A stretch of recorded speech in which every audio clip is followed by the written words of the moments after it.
तो इस प्रकार ये मतलब ओवरी कल्चर की इम्पोर्टेंस है कि हमें ओवरी कल्चर करना क्यों आवश्यक है, इसका सिग्निफिकेंस। अब बात करते हैं, क्योंकि हम सारा कुछ ये पढ़ रहे थे, जो मेजर टॉपिक था हमारा वो था haploids production.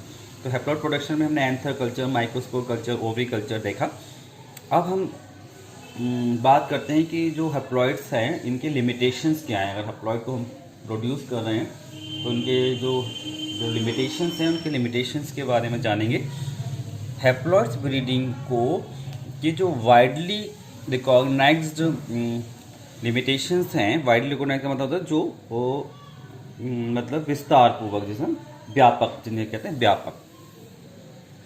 Number 1, haploids high frequency में प्राप्त नहीं किए जा सकते, मतलब हम बहुत ज़्यादा मात्रा में हैप्लॉइड्स को प्राप्त नहीं कर सकते। दूसरा, एंथर कल्चर के समय डेरिटोरियस म्यूटेशन भी हो सकता है। ये भी हो सकता है कि कोई जीन या कोई सेगमेंट डिलीट हो जाए और एक जो डेरिटोरियस म्यूटेशन है वो हो सकता है इसमें। चूँकि इसमें डिफरेंट प्लॉइडी लेवल होते हैं, जो हैप्लॉइड प्रोडक्शन कर रहे हैं तो उसमें डिफरेंट टाइप के प्लॉइडी लेवल होते हैं, इसलिए हैप्लॉइड्स को साइटोलॉजिकली कंफर्मेशन की आवश्यकता होती है। और इसी तरह पॉलिन कल्चर में भी कंफर्मेशन की आवश्यकता होती है, जो काफ़ी खर्चीला हो जाता है। जो साइटोलॉजिकल इन्वेस्टिगेशन है उनका क्रोमोसोमल, वो काफ़ी इसलिए खर्चीला हो जाता है। अब पढ़ते हैं यूजेज ऑफ हैप्लॉइड्स।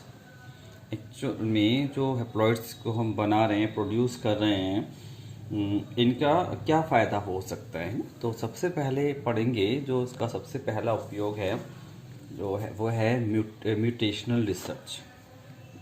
ये ज्ञात है कि म्यूटेशन हमेशा रिसेसिव होते हैं, यानी जो म्यूटेशन होते हैं वो डोमिनेंट को रिसेसिव होते हैं, छुपे हुए होते हैं, वो नेक्स्ट जनरेशन में क्लियर होते हैं, जो 2N प्लांट में एक्सप्लेन नहीं होते। परंतु हैप्लॉइड प्लांट में केवल एक ही जीनोम होने के कारण जो रिसेसिव म्यूटेशन भी क्लियर हो जाते हैं। मतलब एक ही सेट क्रोमोसोम होता है तो वो रिसेसिव म्यूटेशन भी वहाँ क्लियर हो जाते हैं। आवश्यकता अनुसार हैप्लॉइड्स में म्यूटेशन आसानी से इंड्यूस कर सकते हैं। इसके यूजफुल तथा हार्मफुल इफेक्ट स्टडी किए जा सकते हैं। यदि कोई म्यूटेशन यूजफुल है तो उस म्यूटेशन को डिप्लोडाइज करके उसे normal homozygous plant, fertile plant भी प्राप्त किया जा सकता है। ये इसका म्यूटेशनल रिसर्च में हैप्लॉइड्स के उपयोग हो गए। दूसरा है इसका साइटोलॉजिकल रिसर्च।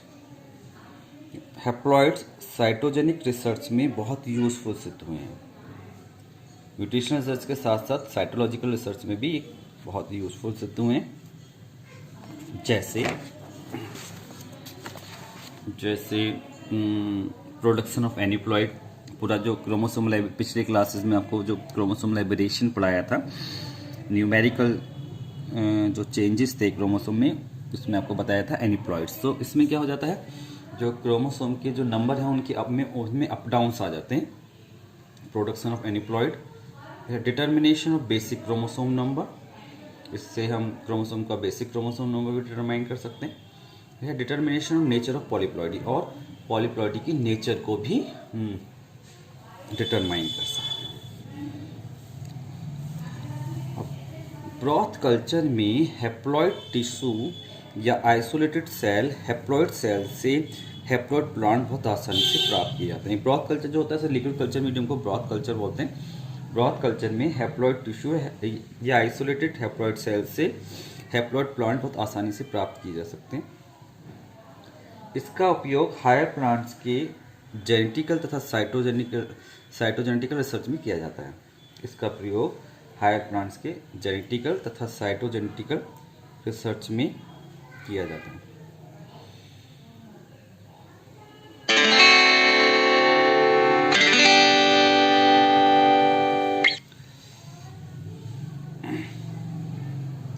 और जो अगला उपयोग इसका है वो है कि जो हाइब्रिड विगर द्वारा अच्छी तथा अधिक उपजाऊ व डिजीज रेसिस्टेंट जो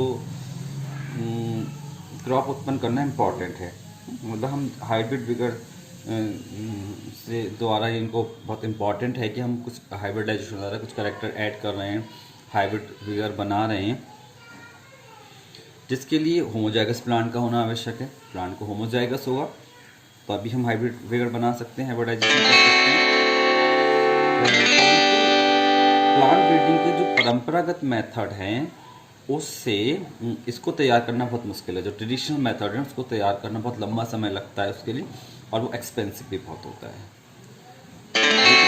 अगर इसको एंथर कल्चर से बनाएं, एंथर कल्चर से इसको हम बहुत आसानी से तैयार कर सकते हैं। आसान तरीका है, बहुत आसान तरीका है, और एंथर कल्चर से हम बहुत उसको आसानी से बना सकते हैं और कम खर्चे बना सकते हैं। और ये एंथर कल्चर कैसे होता है, वो एक हैप्लॉइड प्रोडक्शन है, और इसे पूरा स्टेप हमने भी पढ़ा कि हैप्लॉइड प्रोडक्शन में का जो एक मेथड है वो एंथर कल्चर है, पॉलिन ग्रेन कल्चर है, ओवरी कल्चर है। तो हम एंथर कल्चर करके हाइब्रिड्स बना सकते हैं। और ट्रेडिशनल मेथड से जिनको बनाना हमें मुश्किल हो रहा था, एक्सपेंसिव हो रहा था, टाइम ज़्यादा लग रहा था, वो हम क्या कर सकते हैं, हैप्लॉइड मेथड से बना सकते हैं।